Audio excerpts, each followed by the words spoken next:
What up, you guys? You're tuning into the podcast Nobody's Safe. This is your girl Felice, followed by my people as always. What's up? Introduce yourself. Hello. My name is Ebony. You can follow me on Instagram at Epster_P. And what's up? Alicia. I go by Leash. Instagram and YouTube, Life with Leash. And right now I'm a full-time mommy seeking to keep this past maternity leave. And your girl Felice, of course. I go by Felice. But yeah, I am a singer, songwriter, entertainer. What's up?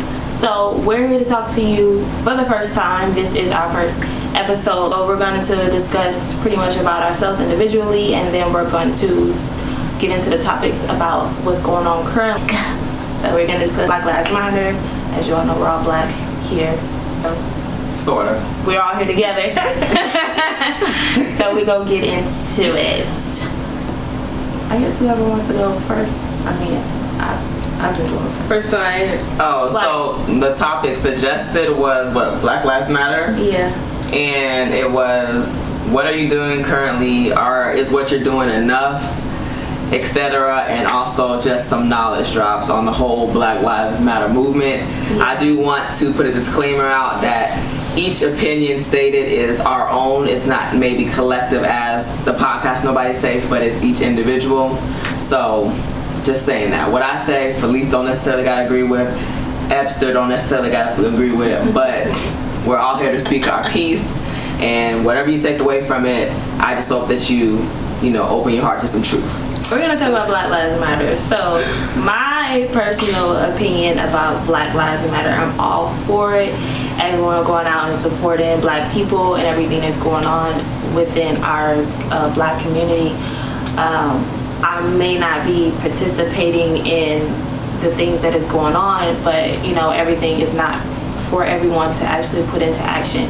Those people that are going out there, they're definitely brave. Not to say those that are not participating are not brave. It's just that some people, like for example for myself, choose not to go out because I'm not the type of person that would tolerate the foolery that I'm seeing is taking action on the streets. Like, if I have to deal with somebody screaming, calling me an N-word in my face, oh, we fighting. I don't think I need to record what's going on in front of me, because when it happens, and I don't think I'm gonna have time to want to record that.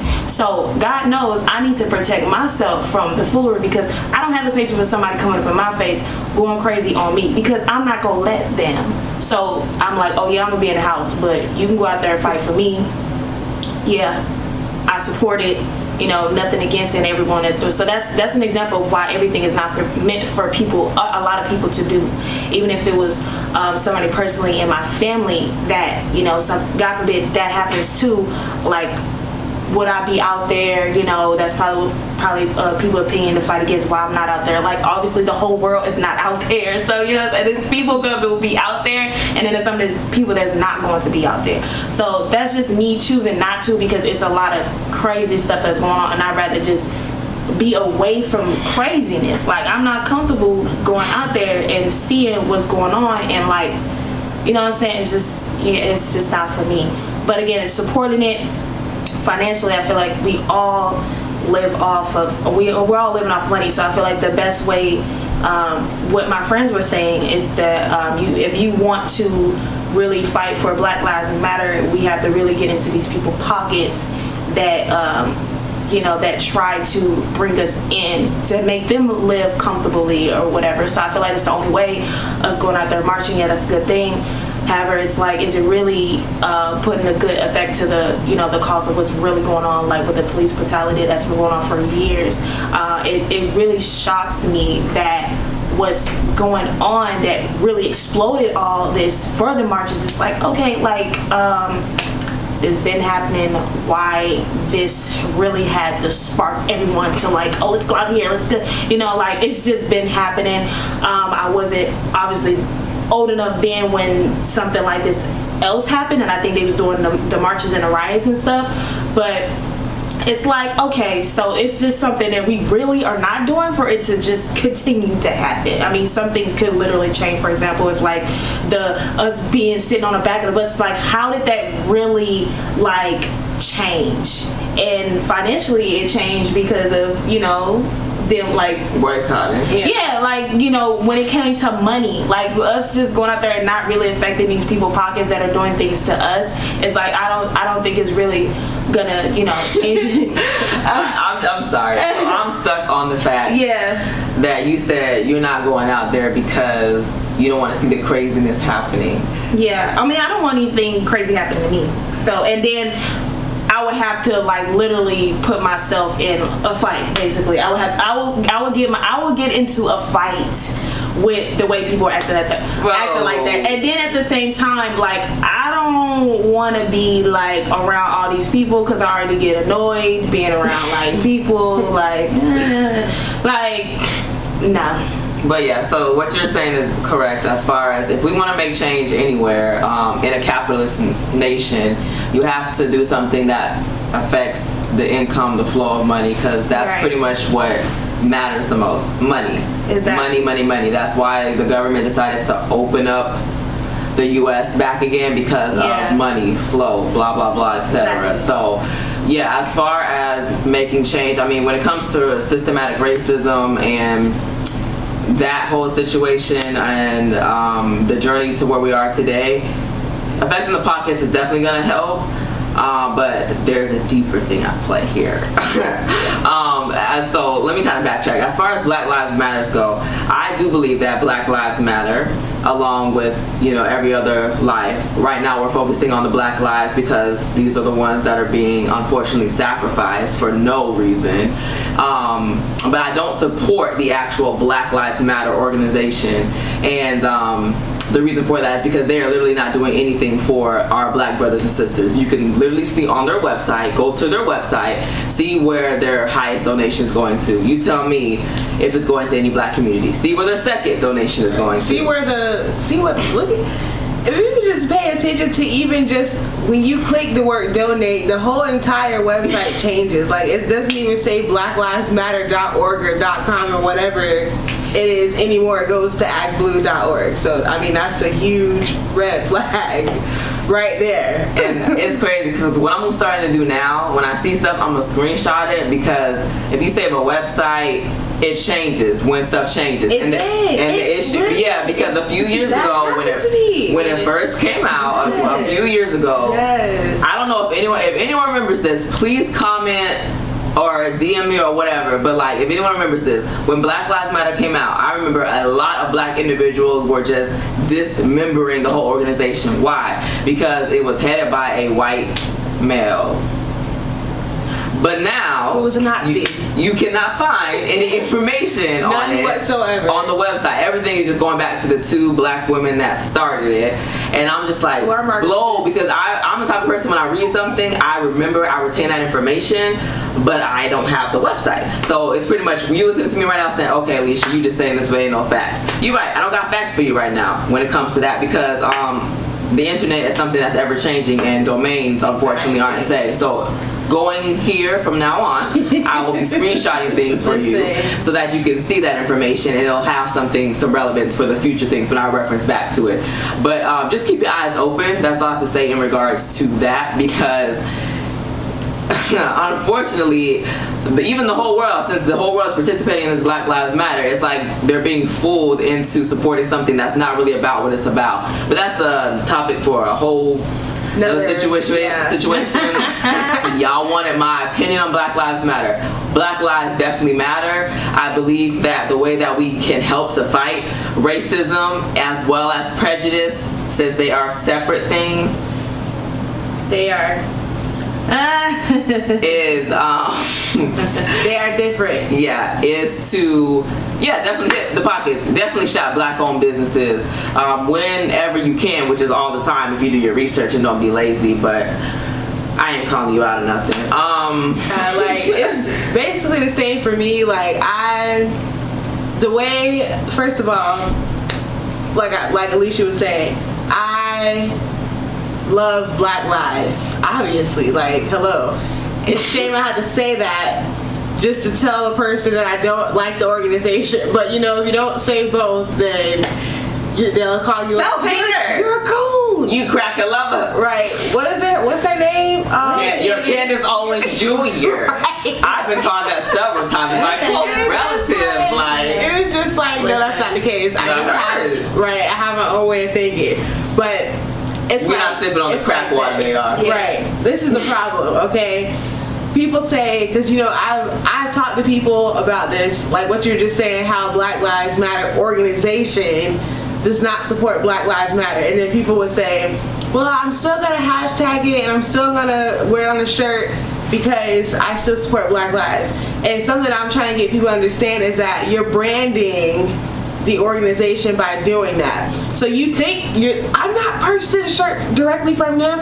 Okay, you may not be doing that, but in return, you're still putting money into the organization by making them popular. You're hashtagging, you're saying the name. So I just keep that in mind whenever, as you, I guess, go through the journey of the exposing of Black Lives Matter. But as far as what should be done, definitely hit them in the pockets, because obviously, you know, money is where it hurts the most. This was a wake-up call to many to invest in the Black-owned businesses, or even maybe start your own. So that's one way that I would definitely fight back, is with money. Another thing you can fight back is with knowledge, because a lot of us, including myself, I'm still going on the journey of knowledge. We don't know what we need to be doing. We don't know enough to really fight back. So before we can even, you know, take a stance and try to fight back, we need to take a step back for a second to educate ourselves so we can properly do what we need to do. Because but they don't want that, because you have to put emotion. We have to put emotion. You make irrational decisions. Yeah. That's something. That's another thing. Like, I'm not able to just step like fast speed like into something that I really don't know much about, or even try to know so much about. Being honest, you know, of course I can still say I love my people, I love myself, but at the same time I'm not gonna do that, you know. So but knowledge is power. Knowledge is power. I'm just saying. Hey, we here for that. Right, knowledge is power, and the reason why I say that is because just think about what they don't want Black people to have is knowledge, and that's the way. That's the reason why our schools are set up the way they are. No, because the service last night. So the service last night, and I bet you if I should have wrote down those names. I bet you if I Google those names, I probably won't find a lot of information. But they pretty much were proving how this was set up to do what it's doing right now. But of course there's a lot of white people out there, so some black people are probably gonna be like, You're just saying that because they're white. Right, well pretty much what they were showing was that the black people have been here. We're the foundation of the country too. But the black people they were talking about at those times were slaves. Mm-hmm. So it's kind of like what they were saying, it was truth to it, but also at the same time, there was only one person that talked about that was black that wasn't a slave at the time. Yeah. But what they were saying is that those black people, they helped to found this country, they supported this country. However, you don't hear about these people in your textbooks. Why don't you hear about these people? I remember one of their name was something Atticus, one was Mercy something. I don't remember their names because I'm just engraved with George Washington. Right, exactly. And not George Washington Carver. Right. So they were just pretty much further proving, like, I'm going on a side tangent, we can exit this out, but they were just further trying to prove this is why we are this way, but we need more knowledge. It's the same thing that you're saying pretty much. If we have more knowledge, black people will be more empowered. Mm-hmm. They've always been afraid of us being empowered. Why? Because the black individual empowered with the knowledge they have is an unstoppable force. This is another thing what I mean by knowledge and why it's so important. You can fight a fight, but if you don't have the knowledge, you're gonna fight the wrong fight. Because right now, I can tell you right now, y'all could be mad at me for saying this, the police is not the real fight. Like, we can scream, police brutality, the police stop beating us up. Listen, they're gonna keep beating us up, and this is why. you can never stand up to a bully unless you call them out. If you call out the wrong bully, the real bully is going to keep harassing you because you don't know who they are. Let me just tell you right now, it's not the police, obviously, because if that was the case, every cop would be this way. Exactly. And I can tell you right now, I've been pulled over several times and they let me out every time. I don't know if it's because I'm nice, I don't know, but no police brutality over here, amen. So it's not the police, in my personal opinion. And you can say this is far-fetched if you want, but this is what I mean when I say knowledge. The KKK. The KKK exists in many different forms. And people think the KKK is, the people with the white hoods, with the crosses on the fire screaming white power. They still exist. White collar positions. Exactly. They are everywhere. Lawyers, doctors, cops, teachers. Listen, Planned Parenthood. Exactly. Unless you, and to me, instead of screaming police brutality, we need to be screaming stop the KKK. Because to be real, that's the root of the issue. Yeah. It's not the police. Well, that being said, I know a lot of people mad. Nobody is safe. I mean, so we all agree that knowledge is needed then. Yeah, it is definitely needed because I mean that would obviously teach us to fight against what we know is real information, and so most of us don't even have that. My question, and of course this is still towards Black Lives Matter, have you guys ever had a racial experience with someone? We have. Leave the comment down below.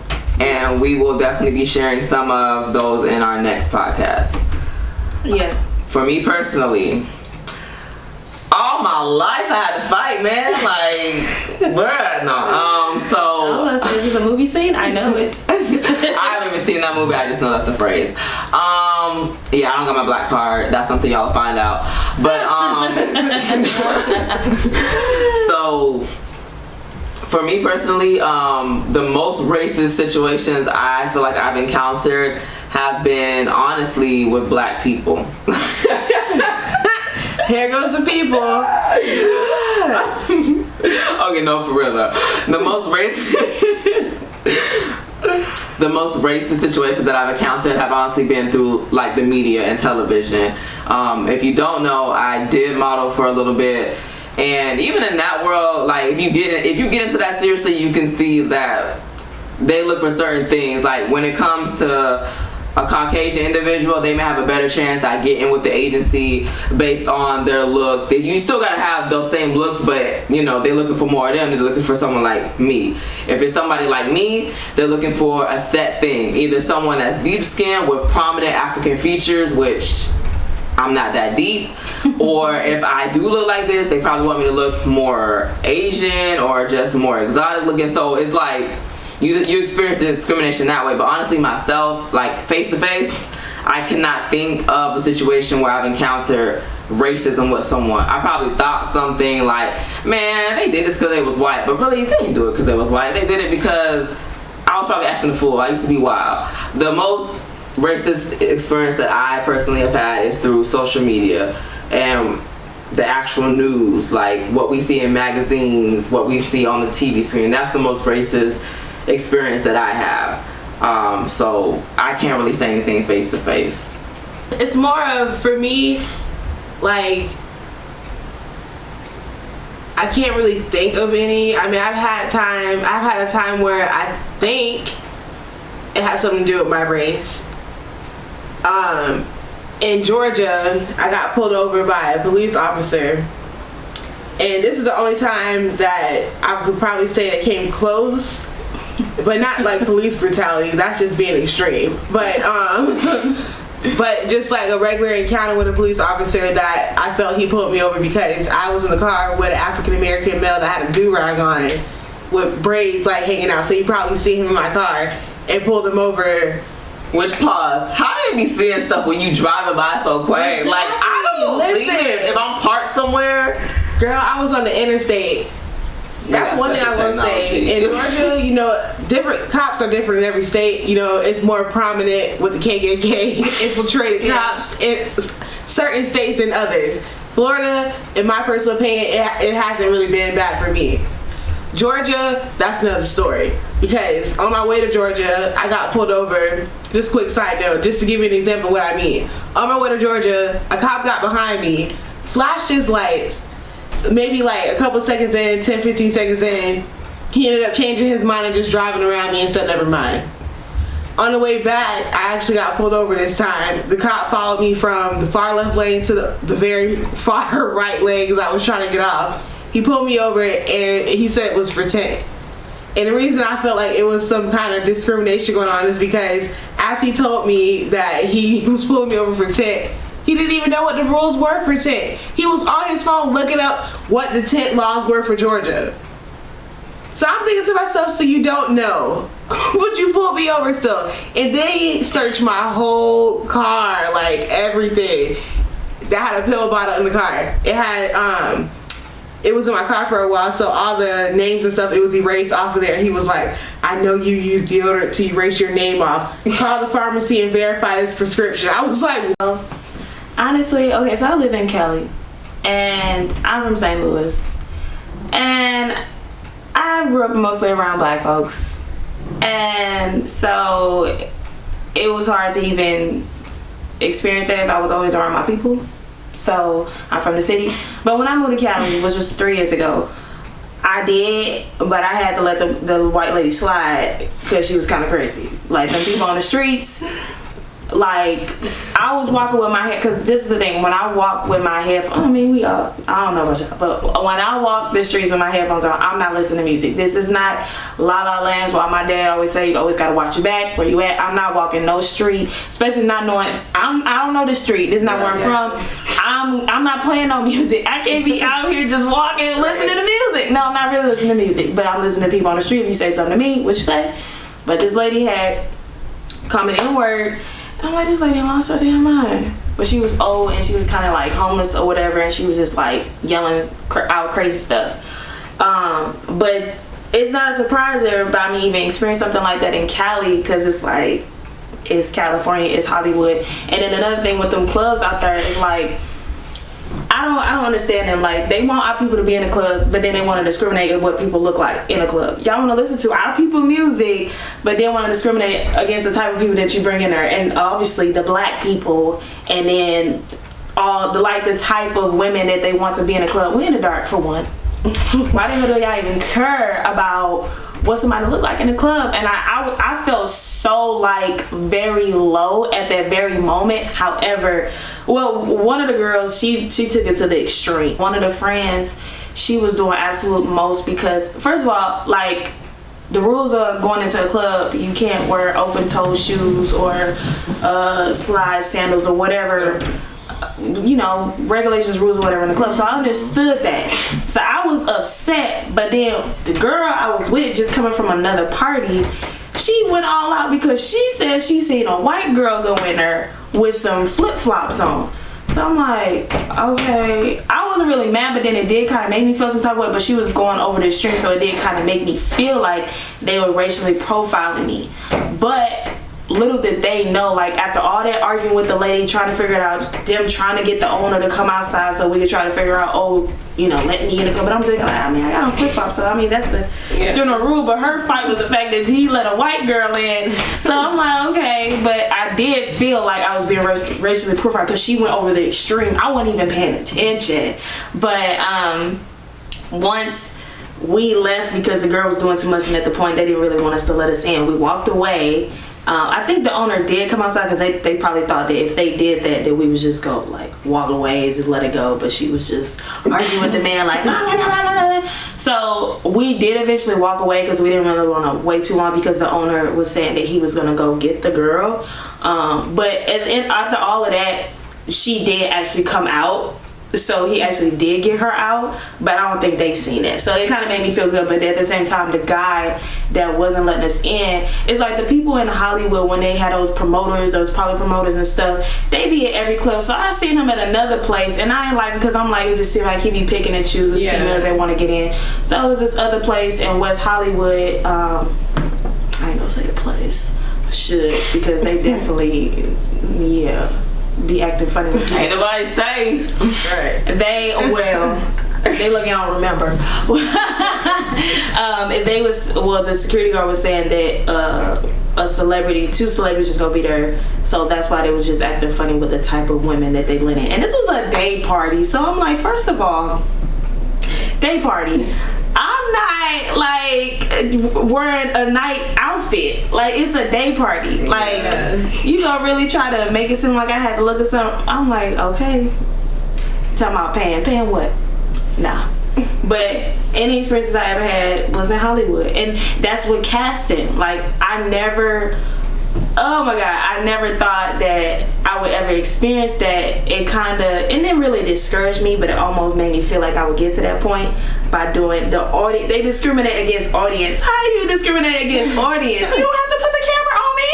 Right. Like, you want the white people in front, black people in the back, or mix it up, have people look at someone. Just put the camera on certain people. But the thing is that with these camera folks, I mean, of course they want to put the camera in a certain angle, but I'm looking like, try to put it on. I mean, the way everything is set up behind the scenes is like a joke, but they literally discriminate against certain people that they let in for audience. And one of the friends, she was doing absolute most because, first of all, like, the rules are going into a club, you can't wear open-toe shoes or slide sandals or whatever, regulations, rules, or whatever in the club. So I understood that. So I was upset, but then the girl I was with, just coming from another party, she went all out because she said she seen a white girl go in there with some flip-flops on. So I'm like, okay. I wasn't really mad, but then it did kind of make me feel some type of way, but she was going over the extreme, so it did kind of make me feel like they were racially profiling me. But little did they know, like, after all that arguing with the lady, trying to figure it out, them trying to get the owner to come outside so we could try to figure out, let me in the club. But I'm thinking, like, I got on flip-flops, so I mean, that's the general rule. But her fight was the fact that he let a white girl in. So I'm like, okay. But I did feel like I was being racially profiled because she went over the extreme. I wasn't even paying attention. But once we left because the girl was doing too much, and at the point they didn't really want us to let us in, we walked away. I think the owner did come outside because they probably thought that if they did that we would just go, like, walk away and just let it go. But she was just arguing with the man, like, So we did eventually walk away because we didn't really want to wait too long because the owner was saying that he was going to go get the girl. But after all of that, she did actually come out. So he actually did get her out, but I don't think they seen it. So it kind of made me feel good, but at the same time, the guy that wasn't letting us in, it's like the people in Hollywood, when they had those promoters, those parlor promoters and stuff, they be at every club. So I seen him at another place, and I ain't like, because I'm like, it just seems like he be picking and choose females they want to get in. So it was this other place in West Hollywood. I ain't gonna say the place. I should, because they definitely, be acting funny with me. Ain't nobody safe. Right. They look, y'all don't remember. The security guard was saying that two celebrities was gonna be there, so that's why they was just acting funny with the type of women that they let in. And this was a day party, so I'm like, first of all, day party.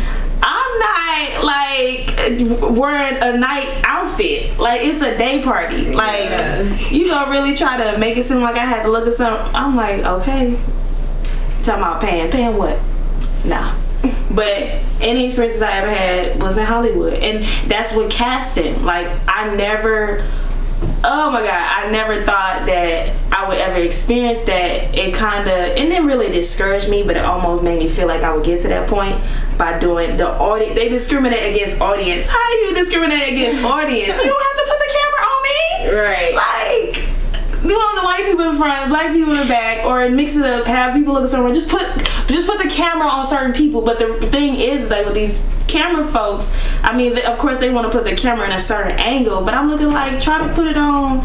I mean, the way everything is set up behind the scenes is like a joke, but they literally discriminate against certain people that they let in for audience. And it's like, I just want to show you how deep it is. I mean, it starts in Hollywood. And they they pay people for that audience stuff, and they really be trying to, like, bring that anger outside of us, knowing that we'll go there. But for me, I'll be like, listen, when I feel like somebody is purposely trying to attack me on purpose, like I just really couldn't go like get out of character and get mad at that person, because this is like, you're a joke. Depending on what it is, I guess, but it's really hard to just get at me when I know you're like purposely poking at me over some stupid crap. Like, come on now, it's not that serious.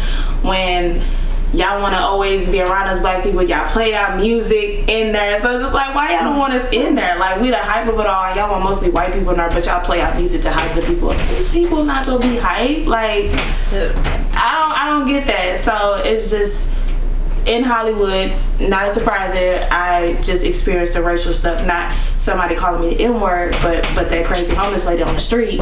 But just those little things that I just feel like, oh, it's because I'm black, or I don't look a certain way. But it could definitely be black, because they always want the white people in the front. When it's like, okay, they still do that? Clearly they do. It's last year, the year before, I've been there 3 years, so still going on. What can we do? Complain. That actually brings up a good point. What can we do, like, as a whole, as an individual, to help change how things are being done? Because as we know, with the last situation with George Floyd, because surprisingly enough, Breonna Taylor, who was before then, Right. that didn't incite people enough. George Floyd did, because I was on camera, right? And so we have all these companies now coming out saying, oh, we support Black Lives Matter, this is what we're doing, etc., etc. But I mean, on the front line, okay, that's good. One thing I don't like about our community is that there are people who are coming out, they're being genuine with it, and y'all are just saying like, oh man, they just now doing it. Like, hey, at some point in time, people, they change, they do their 180, they gotta start walking at some place. Who are we to come at them like for whatever? It don't matter what it took for them to see the change, as long as they see it and they move forward. However, if we want to see real lasting change, something that's going to, I don't know, maybe actually make people look in their hearts, we do have to always, of course, first and foremost, like I said, we have to hit them where it hurts, which is the dollar. So whenever you can, however you can, take your black dollar or your white dollar or your ethnic dollar, whatever you want to say, take your dollar to support black owned businesses at this point in time. What that is really going to do is, one, it's going to help further prove, because they see and they know black people, we what, Ebony? Go ahead and hit them with the fact that you know. Listen, we spend our money the fastest. White people on average, it takes them about 2 weeks to spend their money when they get paid. Black people is 2 hours. So you do the math. Look at this. And you know it's true, because you know you got paid at 12:30 p.m. on Friday, and Saturday by 4 you was already down on your last 50. Exactly. Don't you lie. Because I done been there too. The truth hurts. But you must accept We know it because we are it, Jesus. To change. No, but so that's first and foremost. Like, definitely take your dollars, find black owned businesses in your own community. If you shop online, there's a lot of places. I can leave links everywhere. I know a lot of places. You can find it if you want to, so don't make an excuse. Oh, I love Cheetos Cheese Puffs. Guess what? It's a black owned business. I got that same brand, and you know it's gonna be seasoned better because it's what? Blackity black. But number 2. Say rap snacks. Oh, I don't like them things. No, I've had. She like. I mean, I think I did. I do not support rap snacks. However, y'all do what y'all want to do. Number 2, okay, the other way that we can help is, honestly, when it comes to Hollywood shows, movies, things like that. If it's something that is further perpetuating the negative image of our black women and black men, why are we watching it? Why are we letting our children watching it? It's brainwashing. So, exactly. Yeah. So what you do for those situations is you stop watching it. Will you be less entertained?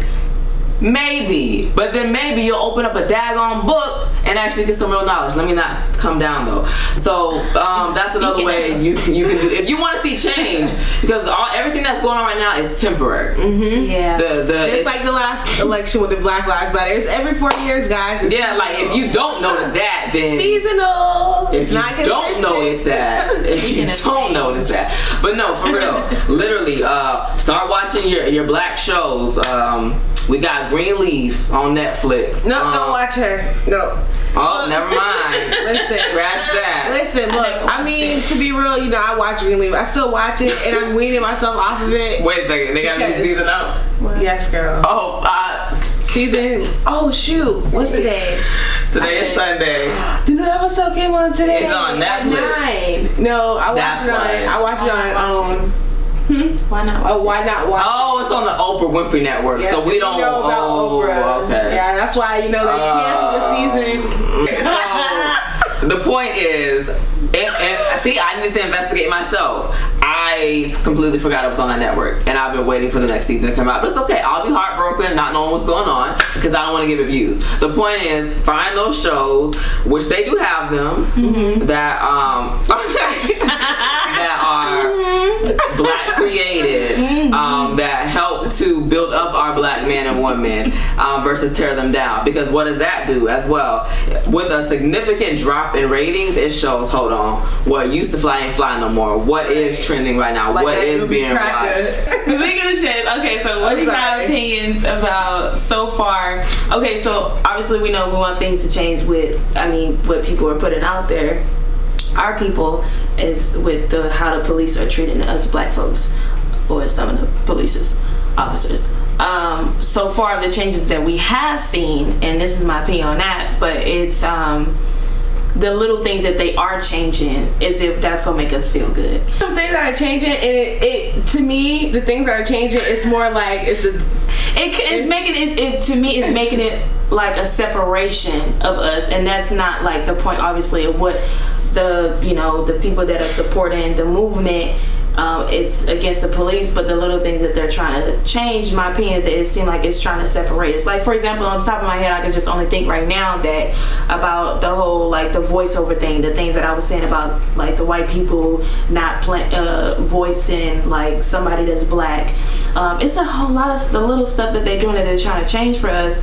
I can't think of what other stuff they was trying to change for us that they thought there would be some type of satisfaction. They haven't really. That's the thing. Like, the thing is this. The media, look, I'm sorry y'all, but let me just tell you right now, I'm a deep thinker, so follow me. Okay, let's go on a journey. So, to me, like, they're not satisfying nothing. It just comes off that way because when you keep seeing something over and over and over and over again come across your screen, you're scrolling and scrolling and scrolling, it just gives you the sense of feeling that there's something, that we're moving closer to things getting done, because they're doing things like tearing down Confederate statues and taking down like George Washington statue, and like I think I went on the internet and they took down a total of, I want to say 80 plus statues. They changing like the Disney ride or something like that. They're changing street my thing names, is with this though, it doesn't change the history. The history is the history. That's what I'm saying. This is the problem that I'm trying to tell everybody. Because look, I was arguing with people on Facebook about this, about the whole article that went around with Trump saying something about history repeating itself. Long story short, he's right. When you take down a statue, you can be mad all you want to, okay? Whether or not George Washington is standing tall on his horse or whatever the statue looked like, he was still a slave owner. Would you rather for your kids to never know slavery happened, or would you rather look at them and say, hey mom, who's that guy? And you can actually explain to your kids the history of what happened in the place that we live in. When you take away history, you wipe away the past. You change street names, you make a place become unfamiliar to the people who live there. And when you make a place become unfamiliar, it makes you more vulnerable to be manipulated, because now it's like you're starting to lose a sense of the feeling of home. I think that's the thing, like they just want the history to be erased. Exactly. I guess they don't really care. But you that's not good. You cannot erase history. That's not the point. That's not The point is I don't care. Think about what happened in the Holocaust. They listen. Right. Hold on, hold that. a lost soul. This ain't on yours. So, Kelvin, so if you wear a shirt that says "I can't breathe," you will have trouble breathing. It's Kelvin. It's not It's saying. not. Listen. So it's not about saying that you can't breathe. It's just the power of manifestation in the words that you say. So What if you think and recite, you exactly anxiety, and you're like, oh my god, I can't breathe. The moment you start thinking, or even when you like, let's say a person's smoking weed, you know you just chilling, you smoking weed, and you're all right. But because you start to really think about everything, and you're like, oh shoot, I think I'm having a panic attack. I can't breathe. But it's literally your mind playing tricks on you. So- because the moment someone starts to have a conversation with you to take your mind off of what you thought was going on, you no longer feel that way. So when you walk around with a shirt that says "I can't breathe," what message are you really conveying to yourself?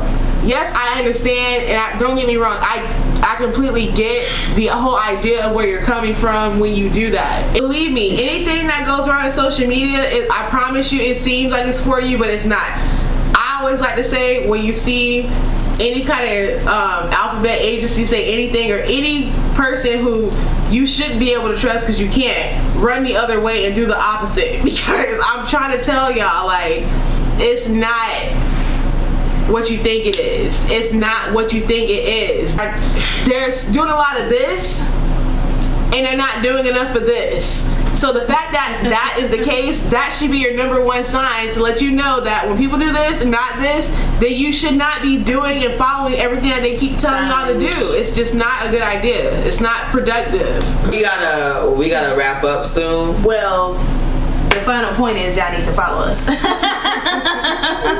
Y'all need to be safe. It is the podcast Nobody's Safe on Instagram, on Twitter, but Twitter is TP for the slow people. That's the podcast. Nobody's Safe. And Facebook, like the page, it is the podcast Nobody's Safe. So follow us. Yeah, and I go get to know a little bit more stuff about us individually as the episodes go on. But yeah, today was just empowering if you learned anything. Yes. I support my people with anything they do. Not so far when it comes to a lot of stuff that I guess has to show that I support it. So yeah. But yeah, that's a wrap, I guess, for our first episode of Knowledge on Black Lives Matter. Follow our pages, follow our social medias. We'll keep you guys up to date on these episodes. And yeah, the Instagram it reports daily a lot of media, entertainment, celebrity news, and a lot of stuff that's currently going on. So it's not gonna always transition into our podcast topics. Sometimes it can, but more so it's not. But yeah, it's just to get you guys engaged, obviously, in the podcast or the blog on Instagram. So follow it to keep you guys up to date on a lot of other stuff. But the podcast is mostly going to be some real stuff, our stuff. So it all makes sense. Thank you guys for tuning in. Our fans Oh, my phone died. love us. We love you. We out here. Peace. Peace out.